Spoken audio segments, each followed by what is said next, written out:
want to bring him up. I hope you guys get it loud for him. This is Hans.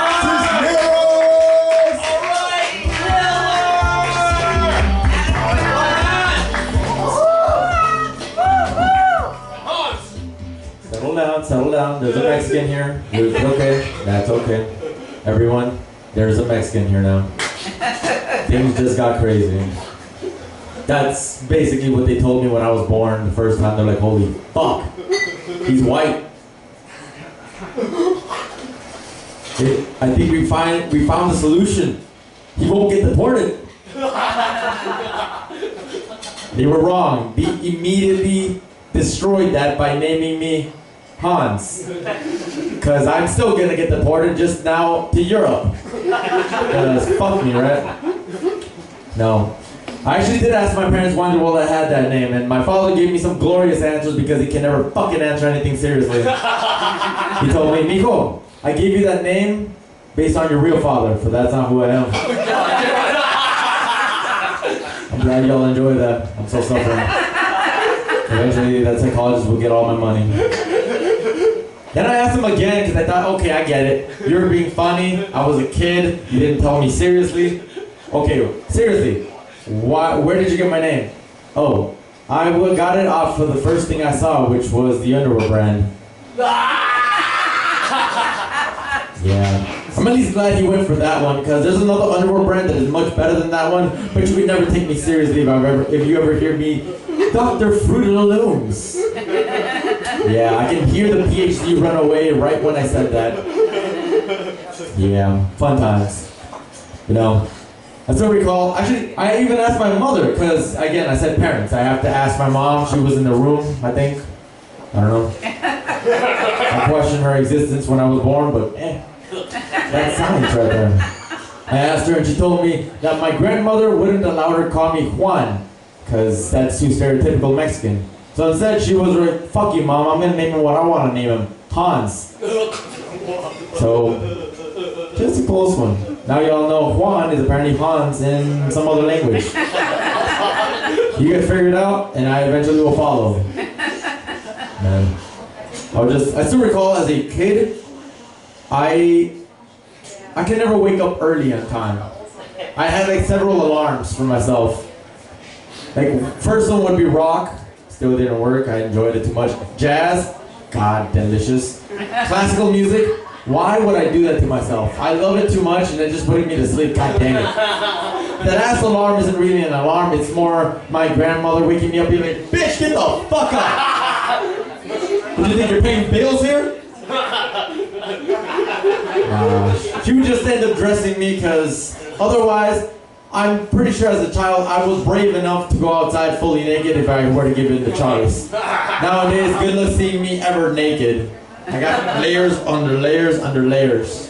Also, I live in a cold state, so fuck that shit. But no, I would end up getting dressed to get put onto a little bus that would not. It's not a little bus.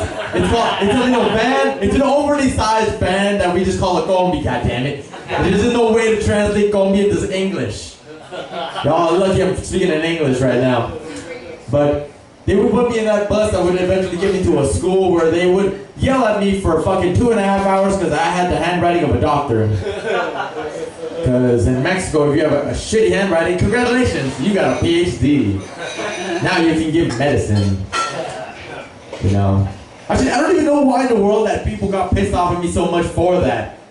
It's like, the people who can't read are the same ones that can't write. So I'm like, you can't read my handwriting, but you can't read in general. I'm still way too pissed off. Gosh. Actually, talking about being a kid, I'll admit one thing for all of you. I didn't speak until I was 5.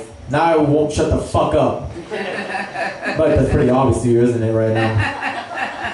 Also, that joke is based on the fact that every single person that gets to know me eventually tells me, wow, you have a very punchable face.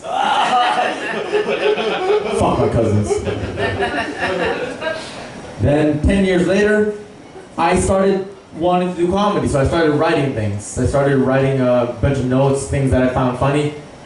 Nothing fucking made sense, because I read one of the earlier ones, and it just said, burrito bowl. No, I'm just joking. It said cilantro taco. I thought burrito bowl would be funnier than that because it technically is. No, cilantro taco, what the fuck do I mean by that? It's one of those, don't worry, I'm questioning it myself too. It just said cilantro taco. It didn't say anything else but that. It's not like cilantro in a taco made out of cilantro, tacos getting thrown at people, something like that, I don't know. But then 10 years later, I actually discovered one thing happened to me. One glorious piece of thing called, I out of nowhere, dropped my balls. Okay, fair point. I should be a little more clear about that because I say drop my balls, but in reality, my balls are still on me. They're just slightly lower. Sorry for the image. But it was the moment I realized I don't give a fuck anymore. Like, as a kid, I would look at a beautiful woman and be like, God damn, I wonder what I could say to her. I'd be overthinking. I'd be like, maybe I should say hi, hello, what's up, hello. And at the end of the day, I would just walk home because I'm not willing to sacrifice my ass. Nowadays, after I turn 25, I will still be the same creep and look at a girl and be like, wow, she's beautiful. I should go say hi, hello. I would actually go in now and be like, hi, name is Hans. Fuck off. Got it. Hello, you're her neighbor. I hope you don't have the same issue. I never said I wasn't a dick. I just said I was confident. There's a thing about confidence and dickishness. It's kind of a parallel. Everyone applauding understands it, and everyone silent knows that they're in the same position. So, laugh, applaud, I don't give a damn what you're doing. You're in my world, motherfuckers. You think I'm joking, huh? Later off tonight, you'll be like, oh, I'm just gonna have a fun time. Some dude comes up, hello. It's like, wow, you just dropped your balls, didn't you? Gosh. No, I gotta admit, one thing that actually, as a kid, my grandparents, talking about them again, they wanted to bring me to church because they were thinking, what if we could help our grandchild be a little more angelic, be a little nicer, holier than thou. It didn't work, I'm sorry. The moment I was brought out, I was already the devil. I say that because sometimes I can't put my hair down and it looks like horns. You can't see it right now because I wear gel because I prepare for shit. I'm Mexican, it's kind of what we do. You're welcome. I mean, you're welcome for all Mexicans in general, not just for that. I know, it's a hard thing to see. It's like, God damn, this dude. But no, in church, I don't know how American churches run. I've never been to y'all's, I'm not that crazy. But in Mexican churches, we have a thing where we're trying to get a little money for the church, per se. I swear it's probably just for that white dude in Europe, but whatever. They try to convince us to give a little money, and they barely convince us to give like $1 or so, or a peso, which is not even $1, honestly. But I swear they could do a much better job if they were to just actually do it like this. Just, hi, would you be willing to give some money for church? So, just look at him! Look at him! You can see his ribs! He wants to eat, but every time he gets bread, someone's out here. Just tell him, hi, can I get some bread? He just splits it in half. He wants to eat some bread. Poor child. They're not even talking about fish. They have the whole story, if you fish, you'll eat forever. No, you won't. Because people will keep bugging you for, hey, can I have some fish? Fuck off, god damn it. I'm hungry too. I'm projecting, aren't I?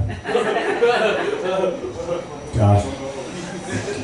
At least that's what I think they said. Honestly, it was always a difficult thing understanding what people actually said in church, just because for some goddamn reason, we have churches that were, I proclaim them to be bomb shelters because they're old as hell and they look like they can survive a bombing, or at least me telling jokes. Ha. But in reality, what they tried to put like speakers and all new technology in there to try to make it nicer. In reality, all they did was just make a bigger echo so that way you can't hear what the hell the dude is telling you. As a kid, I always thought it was multiple hours worth of shit. It was just 1 hour. I just couldn't understand jack shit. It wasn't that it was in Spanish. They could be whatever language. It was literally, por favor, quédense quietos y callados. Aquí estamos. I was talking in English right there. You just couldn't hear it either. I just get way too pissed off of that shit. But, gosh. Actually, talking about things, there's one thing I actually realized for myself. As a kid, they told me, Eat a sandwich. Okay, that was a commercial. They had it in Mexico, a commercial about eating a sandwich, but for a year, we were the fattest country on the planet. I say only a year because Americans can't let us have shit! I'll eventually get over it. But that's actually not that many things compared to you guys. Because I've seen you guys' commercials. You guys ain't got shit against us. You guys know about this whole thing called 23andMe, right? The thing where you send your genetic material to a stranger and they're like, "You're white!" Yeah. First time I got introduced to that was by a black man delivering mail to a white woman. Yeah. One day she was actually like, actually, this is for you. You know how you told me you don't know anything about your past, present, future? I thought you could use this and go back to where you came from. Jesus. Oh yeah. White people. That was in your commercials. But no, actually, you want to know the thing that pissed me off? There's a concept called a flat bottom taco. I'm not mad about the actual taco itself. You guys have Taco Bell. That thing is barely considered food, so it's just financially successful. Good for y'all. No, the thing I got mad about was the motherfucker in the background, fucking Luis. He's just like, finally, a taco that can actually work. I'm like, shut the fuck up, bitch. Con la chingada. Every time you tell them this, next thing you know, they're gonna start making burrito bowls. Ooh, some silence over here. Some of y'all bought that burrito bowl, didn't y'all? It's already wrapped, god damn it! Oh my goodness. Lazy Americans. Though I gotta admit, neither one of us has anything on Asia. Yes, I know it's a continent. I mean all of them. They have this thing where they'll have a commercial that goes for 3 minutes and you don't know what the fuck is going on until the very end. I once saw a video, one of the videos that I saw was about a couple that were fighting back and forth, and at the very end they were like, you know what, babe? Shit could have worked out better for us if we just used this spatula. Yeah. I had that same reaction of, what the fuck did I just watch? Can I get those 3 minutes back? Gosh.